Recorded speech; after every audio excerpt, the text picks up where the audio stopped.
Oh, awesome. Thank you, Rosie. So yeah, I guess we'll just start off with introductions. As Rosie kind of indicated, we were all at Falmouth and Exeter SU at the time of this campaign, but now only one of us is. So I'll hand over to Ellen first. Yeah, hi everyone. So I'm Ellen. I'm just graduating from an undergraduate geography degree with Exeter in Cornwall, and I spent the last year as the Environment and Ethics Chair at our Students' Union, and also co-directing the student-led food co-op. And then I'm Sarah. So at this point, I was President Student Experience at Falmouth and Exeter. So that basically meant that I did student ops, sustainability, and campus facilities. But since March, I've been working for Sunderland SU as a wellbeing senior officer. And hi, I'm Kerry Blewett-Hill. I'm currently, I was at the time, and I still am, a member of staff at the SU in Falmouth and Exeter, based in Cornwall. At the time I was the engagement coordinator, and now my title is slightly longer. I still do similar sort of things, but I have slightly more managerial things, which means more adulting. But sustainability is really close to all of our hearts, and I was incredibly grateful to work on this project with the forces of nature that are Sarah and Ellen, because they sort of had so much passion and so much drive, and it kind of matched mine as well. So we ended up putting together this amazing event, really. And I think actually sometimes we can take for granted the incredible position that we're currently in. And where we can make real positive changes. So in the university environment, you almost have like a captive audience, but quite a young audience as well. And this time in the world, like there's never been more awareness of the threats that the planet is facing.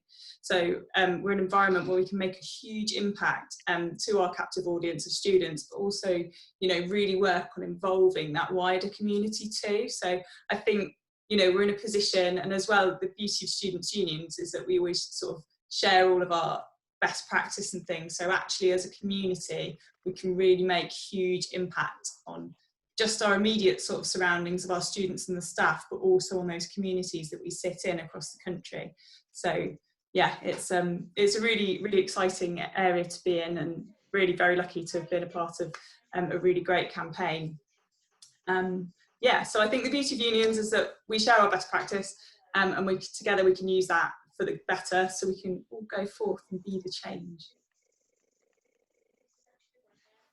So looking ahead, Sarah, if you would do your thing, to pop in the chat, any sort of environmental campaigns particularly, so we use this as like a bit of a starter for one, that you currently run within your universities or your students' unions, so anything that you're currently, or that you have run in the past, or that you were planning to run that might not have come off because of the dreaded C words. But yeah, anything, if you just want to pop in the chat, like what you might have been planning, or any ideas that you might have had, just to share the love a little bit, so we can all sort of get some ideas.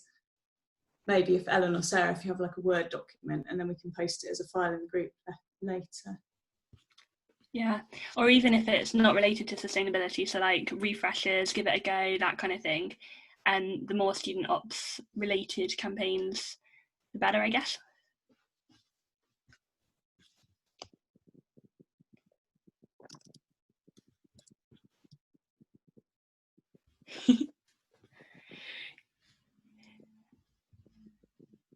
Oh, sorry, just have a little peek at the chat. Wowzers, there are some great ones coming through there. Ooh. Beautiful lifestyle kits. That's wow. Our food bank, student-led allotment, that's right up Ellen Street. Yes, I saw that, the Boar, the editor for the, what was it, the climate editor for the Boar. Yeah, that's real. Combining. That's a really nice idea. I really like that. Would we be able to call on Steve to have a bit more of a chat about what it is that he's offering? Because that's massive. Yeah, that sounds really cool.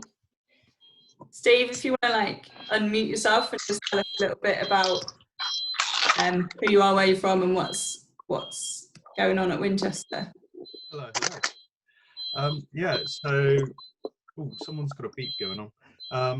I was the single-use plastic engagement and mapping coordinator up at Winchester Uni up until the end of April. Unfortunately, that role's closed due to COVID.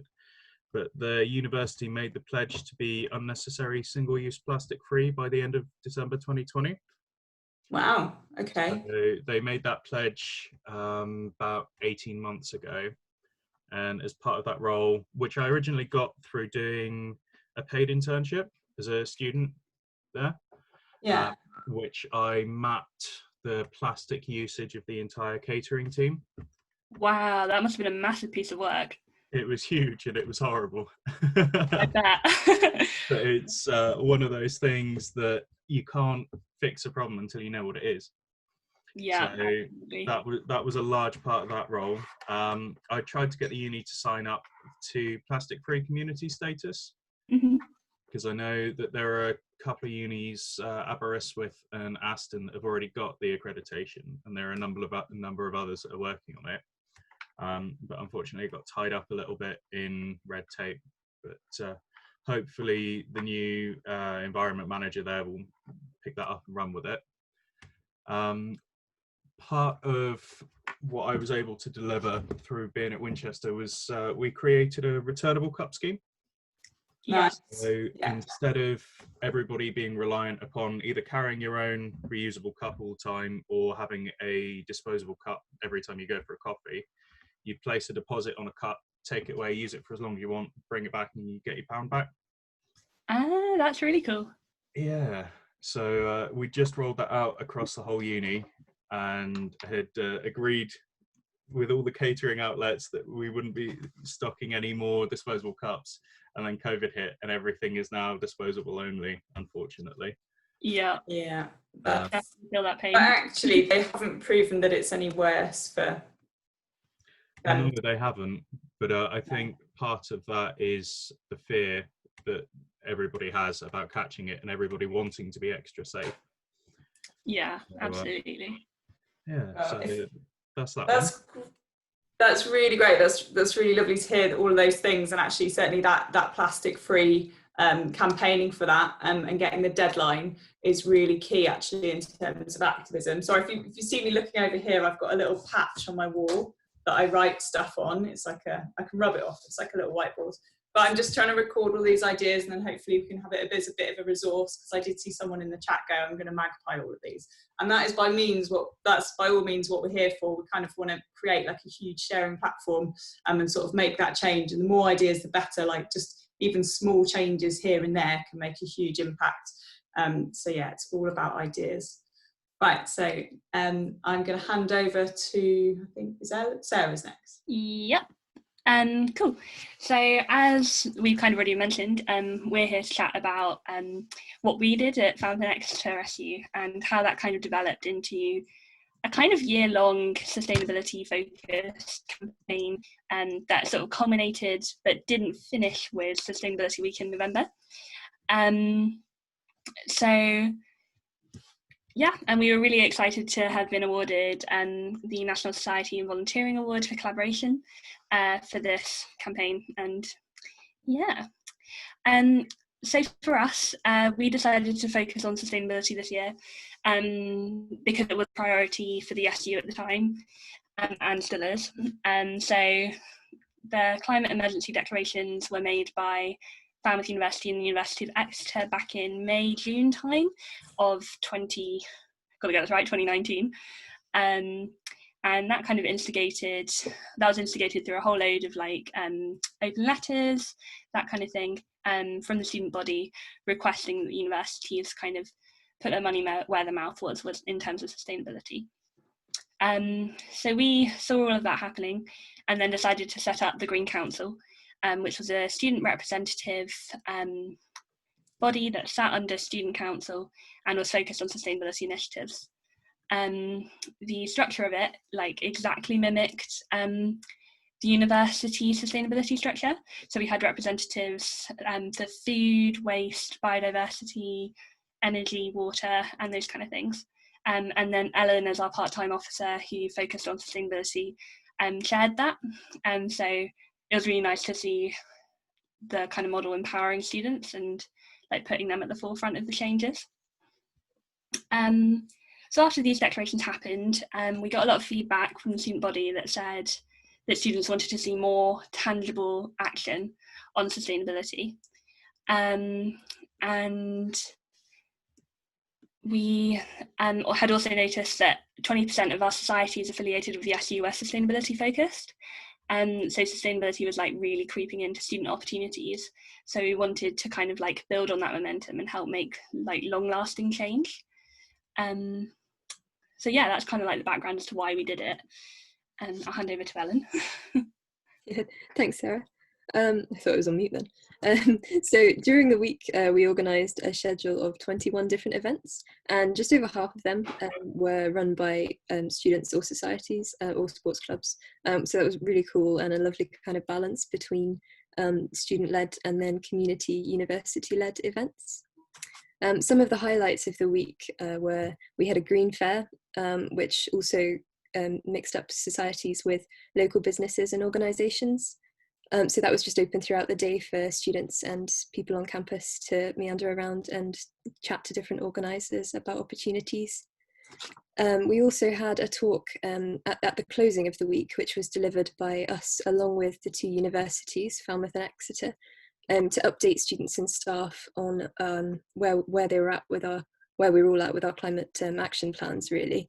And we finished with a climate positivity evening. So yeah, loads of cool stuff going on.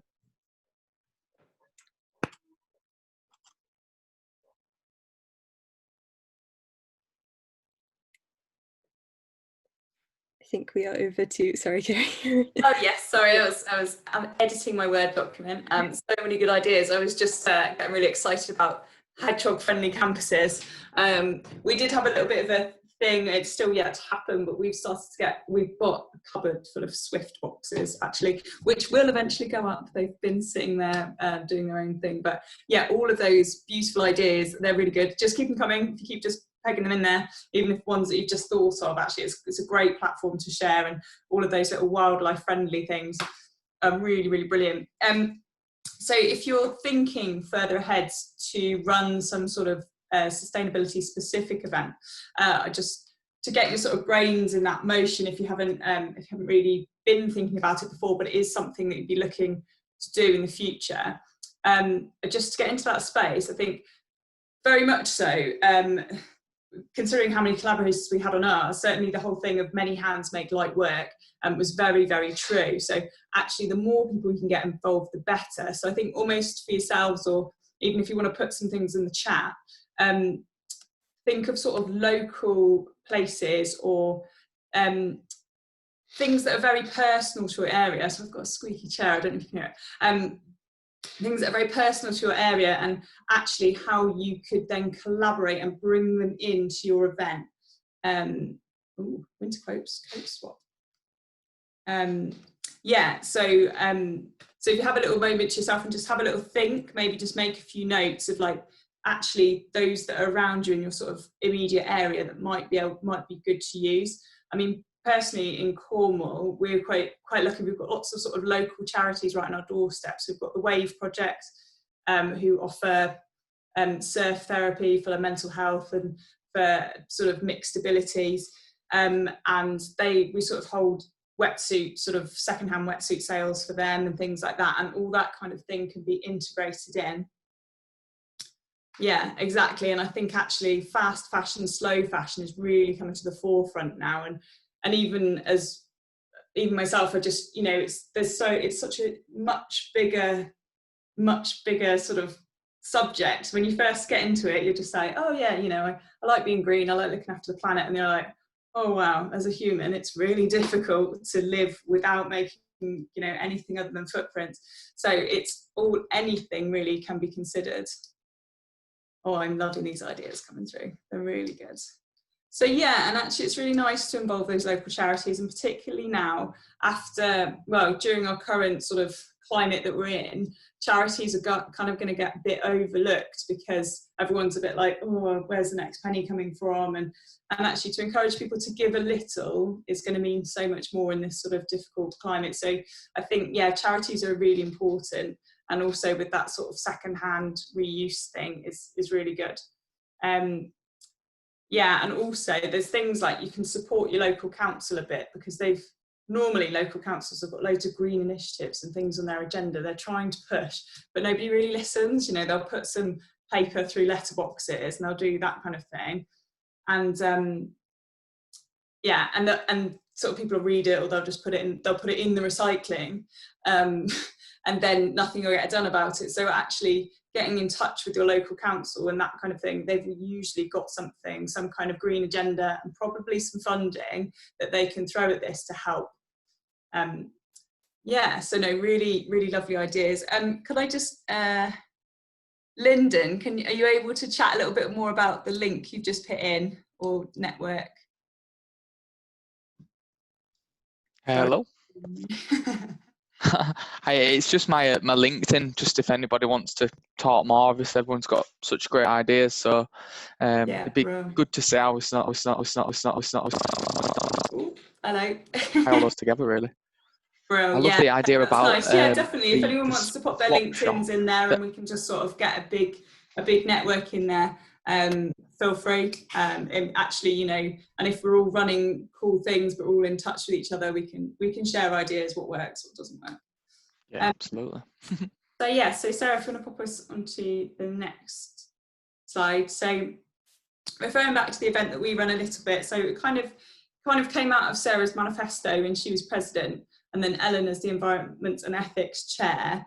Sort of, yeah, like I said, we're just a bit of a force to be reckoned with, and so between them, they just bore this idea and then turned up to me and just kind of went, we're doing this. And I was like, right, okay. So that there was lots of work behind the scenes, but I think the stats sort of speak for themselves. We did have a lot, for a small sort of campus, we had quite high engagement across the board.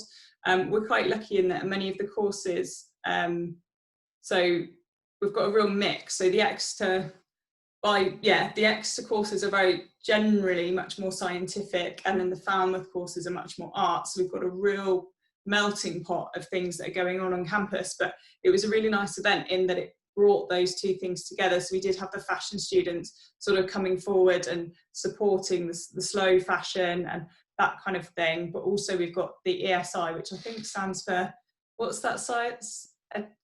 Environmental and Sustainability Institute.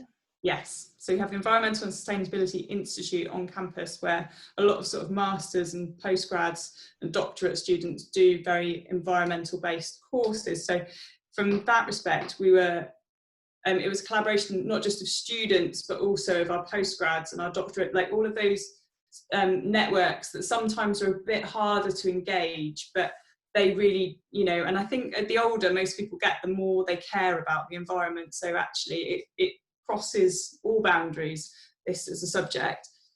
So yeah, but we were quite open in terms of saying, look, we're going to do this, but bring to it what you will. So actually the community came forward, and we had someone with, has anyone heard of repair cafes? So repair cafes, I think people bring something like, I've got a Hoover that broke about 6 months ago, and I actually don't know what to do with it because it's a massive great big thing, and I don't feel like there's probably one little thing that's wrong with it, but I don't want to chuck it in the skip.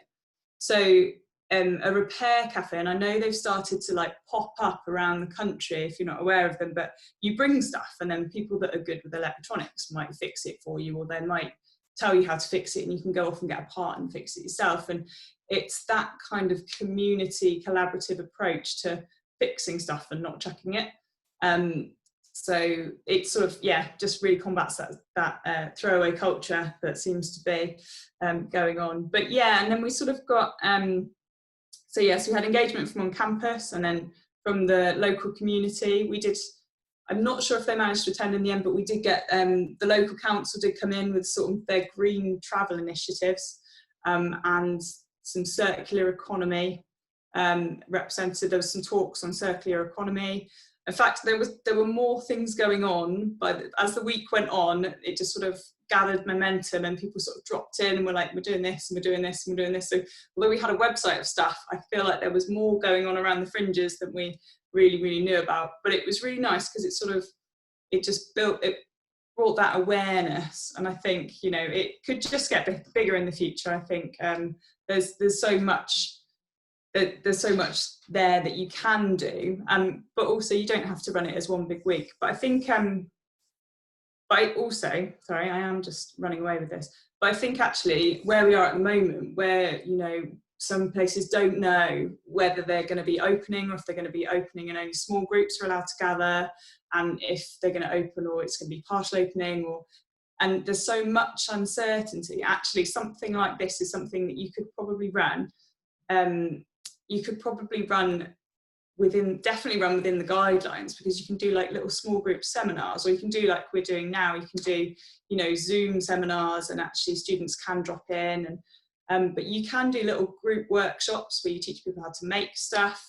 It wasn't part of Sustainability Week, but we did have there's a girl that had a template, and we set up some sewing machines, and we made reusable sanitary goods, which were then shipped out to Ethiopia. But a load of us just sat in a room for a day, not all day, but people dropped in and out and just made a few sanitary pads, and then just like packaged them up, and they went off to Africa. So things like that, but they don't have to be big group events, and it's just all about those little pockets of what people can offer and how they can offer it, and bringing all of that together.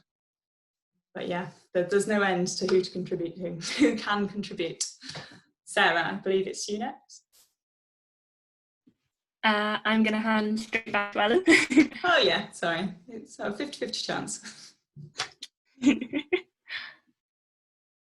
There we go.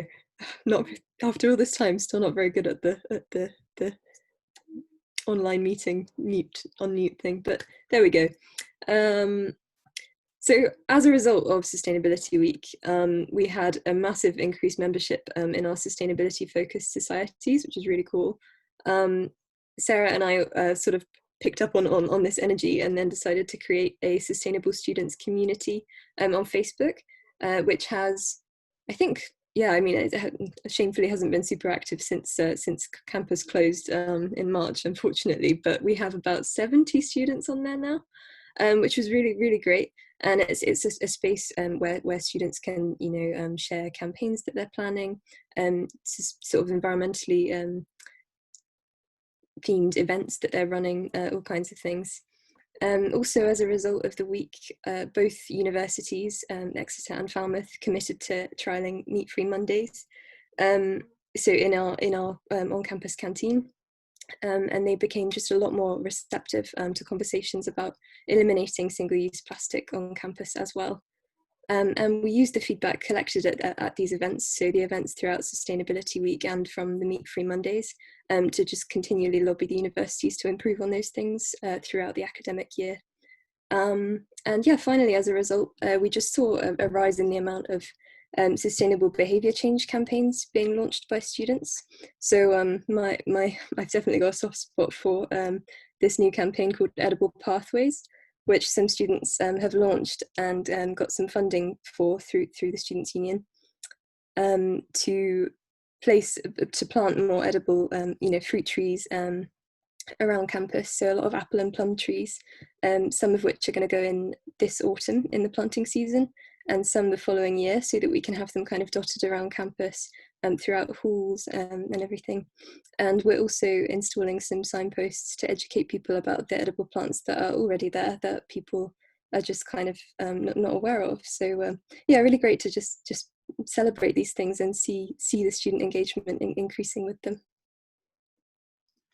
Yeah, absolutely. And it was also really cool to build on the collaborations that we had from Sustainability Week. So Ella's mentioned in the chat about Southampton's vegan only cafe that I think is called the Plant Pot. I remember seeing it being decorated and getting really excited. Yeah. So we have a local zero waste shop in Falmouth called Unwrap, and we kind of built on the collaboration through Sustainability Week to bring them onto campus. So hopefully they're going to have a little kind of area in our campus shop, so then we're supporting that as a local business as well, and students can get zero waste products all the time, which is really cool, and we're really excited about that. So yeah. In terms of lessons learned that we'd kind of like to pass on to you if you're planning on doing some kind of sustainability related campaign, like obviously as the student movement, we're all really, really passionate about students co-creating campaigns and events. And I think that was really, really pivotal to our success for this, was encouraging societies and sports clubs who weren't even necessarily related to sustainability. Like our athletics club did a litter pick / run, like a 5k, which was really cool, and just kind of built that momentum and like infiltrated lots of different students who weren't necessarily passionate about sustainability to begin with. And then so we had also done a lot of pre-work in terms of like building up the behavioural change attitude on our campuses. So we had trained all of our course reps on sustainability and on sustainable feedback. So on things like, say if their lecturer is teaching about conservation and always using a single-use coffee cup, then empowering them to kind of like question that in a constructive, positive way, as well as looking at things like adding more sustainability topics into the curriculum, using NUS's campaign related to that, sustainable development goal teaching, and just kind of infiltrating across the whole thing really.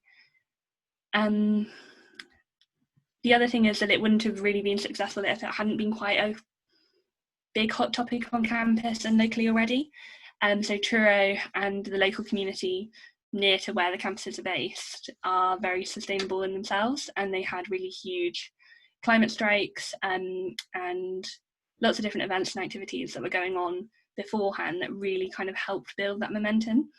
And students were very active in attending those and replicating their own protests on site. And it was just about how we could facilitate and support those things. And then having good throughput routes. So for those students that got really passionate about it during week, having a way for them to then get involved afterwards. So that campaigns and events fund that we've mentioned already, that Ellen was talking about in terms of the edible pathways, having those mechanisms already set up so students could like transition through them and then make really good like outcomes out of that. Tom, I'm more than happy to share that training with the slides and Kerry's list of resources. I think the more that we can pull together, the better. And then, just also thinking about longevity. So not stopping the sustainability agenda with the campaign, like that was really important.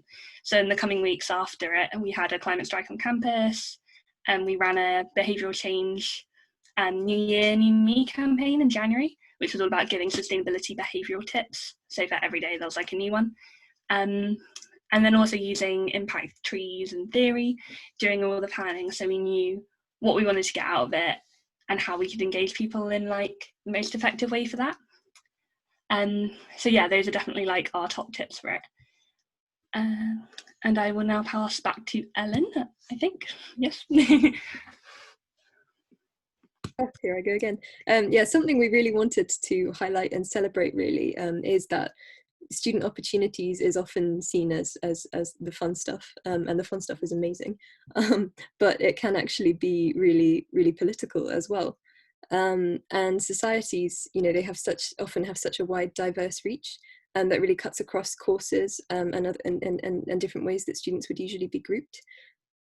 Which it just really adds to the value, I suppose, of empowering students who are engaged with student opportunities to engage with Students' Union campaigns as change makers and as political activists. And that's something that we really use the week to empower. As Sarah mentioned, with our, it was such an honour to be awarded the collaboration award at the NaSFA's.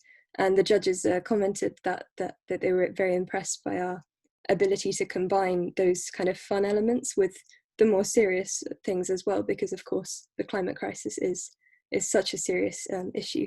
But a nice way to engage people is to combine those activities, and I suppose hopefully helps avoid the sort of head in the sand response rather than getting engaged. But yeah. Next slide, I think, Sarah. Yep. And then back to the kind of like considerations to take forward. A big thing that we kind of reflected on, and that Ellen really brought to the table for Student Eats conference with NUS, was about knowing when to collaborate and when to lobby, and thinking about in the context of the campaign was, so like all of our branding had the Our Effect logo, which was something that was set up to celebrate sustainability for both universities, the service provider, and the SU. And by putting that logo on a lot of our campaign material, it kind of really emphasised that this is a group solution to a group problem. And that was something that we really wanted to kind of keep as part of the campaign, whilst also having those different events which were kind of much more about lobbying and the climate strike, and getting Exeter to divest from fossil fuels was a massive strand of it as well. Which they did, we were really excited about. I remember me and Ellen were like jumping up in the office when that got announced. So yeah, lots of exciting things were going on. And then running events in the context of the local area, so linking up with those community groups. So the Climate Positivity Evening, which we held on the last day of Sustainability Week, was really about joining together with all of the different actors locally, whether those are students, charities, just individuals in the local community who wanted to get involved, and bringing everyone together and kind of saying, yes, this is a climate catastrophe happening. Yes, it's probably going to be fairly devastating, but we can all pull together to make really significant changes, and to be like have that positive spin on it and reduce that climate anxiety that so many students are reporting. And that was like really key to kind of to ending the week, and we wanted to end it on that note. And then, as I kind of mentioned already, so creating democratic structures for engagement, and so whether that's those green forums that I've put up in the chat about, or like the Green Council, or the different societies coming along to forum for them, and bringing up topics around sustainability, and all of those different democratic structures really helped as well. And then blending informative campaigning and social events, so it wasn't all about like all the negative impacts of climate change, but we did have those times to socialise, come together, create that community feel, share information, but also have those solutions that were kind of ready to go, and that was about those throughputs that I mentioned earlier. And then finally, yeah, about engaging student opportunities. So as Ellen said, student opportunities can often be seen as like the unpolitical bit of SUs, and I think it's really important to remember that, as it was mentioned in the keynote at the start of this Student Ops Fest, student opportunities is inherently political, and what students are choosing to do, where they're choosing to spend their time, is really like valuable and valid as political action. So yeah, it was really interesting to kind of build on that. Kerry's asked me to share a bit more about green forums. So green forums were something that we set up so that students who didn't necessarily want to get involved in traditional SU structures, or who weren't on social media, could get involved in the sustainability agenda. So they occurred termly. Ellen would share them, and would kind of introduce different hot topics, get live student feedback from them. Sometimes we held a green gathering as well, where say the catering manager would go from the universities, or the estates manager, and different people like that would host a table so that the students could then give direct feedback to the people that were running those services, so that then the student voice could be really like accurately heard and also recorded. So then we had a good platform to then go to university committees and say, well, actually, students told you this 3 weeks ago and I was there in the room when they did. And that like had a massive impact in terms of like seeing the changes that came out of it. And that was how we finally got the universities to commit to trialling meat-free Mondays, because it sounds like quite a small thing, but for us it was a massive win, because they'd always said all the way along, no, we're not going to do that. So that was quite exciting for us. And yeah, I think just having those feedback mechanisms throughout these kind of campaigns is really vital. Because without that, I don't think we'd have as accurately have heard the student voice on it. But yeah, does anyone have any questions for us? We've kind of been answering quite a lot of them as we go along, but yeah, the floor is yours.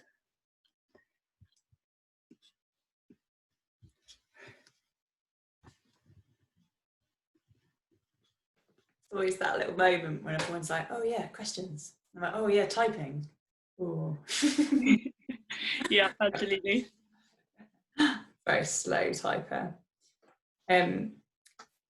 Sarah, what would you say in your time as president was your hardest obstacle in terms of getting your green agenda, sort of getting things to happen, like tangible results? What was your biggest obstacle? I think it's worth saying at this point that I wasn't that interested in sustainability when I first started the role. That sounds like, I started the role in 2018, and I knew that sustainability... Wrong answer. I knew that sustainability was in my portfolio and I wanted to learn more. And it was actually through conversations with the Environment and Ethics Chair before Ellen, and then the relationship with Ellen, that made me really think about how vital it is and how important it is to embed sustainability into all of our practices. And that was the point where I started listening really intensely to the student voice that was coming up about it, working with all those different courses that Kerry mentioned earlier, from the scientific ecologists right the way through to the marine and natural history photographers at Falmouth.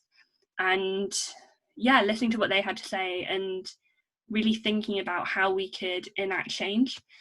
So Rosie's asked in the chat, if you had to start from scratch with this, where would you start? And I kind of say that at the beginning of my role back in 2018, the SU wasn't sustainable. It wasn't something we'd committed to in our values. It wasn't something that we necessarily cared about, valued, or wanted to see grow. Because I remember... That was before I worked then. Disclosure. Saying. Sorry. Yeah, so it wasn't that sustainable back then. But it was something that we really tried to push and develop and grow. And I think the thing that started it all off was listening to the students and thinking about the feedback, thinking about those green forums, and empowering the part-time officers who are really passionate about it, because without doing that, I don't think we'd have got here. So Steve's asked, have you found the SU or the uni more supportive? The SU, definitely. I think we're really lucky at Falmouth Exeter, where the student, the SU is very good at empowering and supporting full-time officers and part-time officers. And so yeah, I think the SU was always really supportive with any idea that was on the manifestos of the elected students. And then the universities became more supportive as it developed as an issue, and they saw that we were very willing to adapt our the Green Council mechanisms and structure was based off of the university structure, and they saw how important it was to us to create that relationship and to show that we wanted to have that similar to be embedded within their structures and to make sure student voice was vital as part of that. I'll pass on to Ellen because I think she's got some great thoughts on this. See me wanting to jump in there. No, I would agree. Over the last year, I think the university's attitude towards supporting, I can only really speak from being a student who's been shouting about sustainability's point of view, but to supporting those ideas and really kind of letting us into the rooms where the big decisions are being made. So just a good example of that was the University of Exeter set up its climate and environment emergency working group, and it was just after they'd sort of declared a climate emergency, and it was this huge deal, and suddenly there was so much pressure from the students and from the wider community on them to take action and make sort of fast changes to so many areas of the university. There was this kind of, I think, need to keep that group small while they figured things out, maybe, but thanks to sort of Sarah bringing me along and encouraged them to let me into the meeting, that felt like a huge deal, because I was the only undergraduate student. There were a couple of PhD students, but otherwise we had the presidents and myself from the student view being presented in the group. So we published a paper. Just seen Steve's message there. We've published a paper sort of advising the university's strategy a few months later. But as the months went on, so the working group met monthly, suddenly everybody was really showcasing that we had an undergraduate student in the mix. and I was being asked for like quotes for press releases and stuff. But just over the last year, it's become something. Having student voice in the room has become something that's been very celebrated, by both universities. So yeah, that's what I wanted to add. Yeah, just seen Izzy's question. Sorry, it's just skipped down a bit. Hi Izzy. Yeah, so as a staff member trying to support this, juggling is definitely the key word there. We're quite a small SU. I think we're somewhere between 10 and 14 staff. It fluctuates. We're usually running a bit under due to just the changeable nature. Yeah, so I think the key to the success of this one was very much, I'm not great at delegating, but actually it was the delegation of it. It was that actually there were so many little unique groups that were only doing a tiny bit. And so it was trying to bring all of those together to do all of those little things. But yeah, it's definitely, and sort of to link in with a couple of other questions, like actually if certain universities might be struggling in terms of getting their green council, their green committees or green teams or whatever their names, if engagement is low, I think another real core thing is that because actually we're quite a small staff team, we're all in one office and we all chat to each other quite a lot, and we have really strong connections with the comms team. So our communications team just sit there, so we just kind of go, oh, can you ping this up, or can you ping this? And they did quite a lot of design work. I say little, they did a lot of design work for the campaign, so it actually was visually really pleasing, and the nice little planned comms schedule of what went out when it went out. And so actually there was a good build up to it, and I think that's really key, is to have that really strong relationship with your communications team. One, to build the interest and sort of get the students on board and get them asking questions like, oh, how can I join the Green Council, how can I get involved? So it's just making sure that you've got that sort of drip feeding of this information and letting them know that we're passionate about this and we want you to be involved. And I think getting more people on board, it just brings, it gets that energy, it gains the momentum. But yeah, it's very much getting the comms team on it and allowing student groups and staff groups, because we had staffs that led talks. There was a seminar on beekeeping, I think, during the week, and that was a staff something. So everyone has got some kind of, but they like it or not, everyone's got like a vested interest in this, and it's just scratching away at the surface and finding all those little avenues, because actually it's probably the one thing that joins us all, is that we actually will all live on this planet, and that's what we all have in common. And everyone on some level is going to be interested in it. So yeah, I think from a staff perspective, it was a bit tricky. It was labour intensive in places, but it was all about just making sure that you had everyone on board and really keen, and just making sure that you had lots of people on board. So even if a few dropped out, it didn't really matter, because you had lots of other things going on. Because people do, humans are humans, and it's okay. People aren't going to all turn up, but if you've got enough people turning up, it's going to be fun anyway. Yeah, definitely. Sort of covered it. Yeah, letting that kind of enthusiasm spread, I think is really key. So like, if you get only a couple of students really actively engaged, then the word does just kind of spread naturally as well. And I think that's definitely, like, in terms of how much I care about sustainability, that changed massively in the 2 years that I was a SAB. And now I'm like really keen to develop it at Sunderland and kind of grow it there. So yeah, it's really exciting. And yeah, I think my top tip for any staff or SABs in the room is to empower part-time officers to have like the ability to be able to grow their own campaigns and their own like ideas and things like that. Because yeah, that's kind of where Sustainability Week for us came from. And it was by supporting that process that it really grew on our campuses, and from when they declared climate emergency through to now. So yeah. Cool. So I think we're almost there on time, aren't we? So yeah, I think we've got like 2 minutes left. Yeah. So maybe should we all give like one, say if that's my final tip, what would yours be for running a Sustainability Week campaign? Ellen, you go. I probably need more time to think about it. I feel like Sarah, having reflected on it from a staff / SAB point of view, I should reflect on it from a student point of view. Maybe that's be really persistent and be in the room. But I guess with any conversation, when you're trying to, we had a lot of conversations. Say the Meat Free Monday example is a good one, where it just seemed like we were never going to make any progress. Maybe also the divestment debate with Exeter, and on both of those we had a success this year. And it's about approaching these conversations with an open mind and on a level playing field, I guess, because issues arising from the climate crisis, they do connect everyone, and there's always going to be a way that you can find common ground with someone and reach a compromise about these things, and just start conversations about it. I think that's definitely the best first step to kind of making progress towards sustainable changes. Yeah, and also, like, as positive as we can be about it, I think we have to manage our expectations, and like Ellen said, any win's a win, so we've just got to keep chipping away. And with something like this, you don't have to go all out big, and certainly in our current circumstances we can't.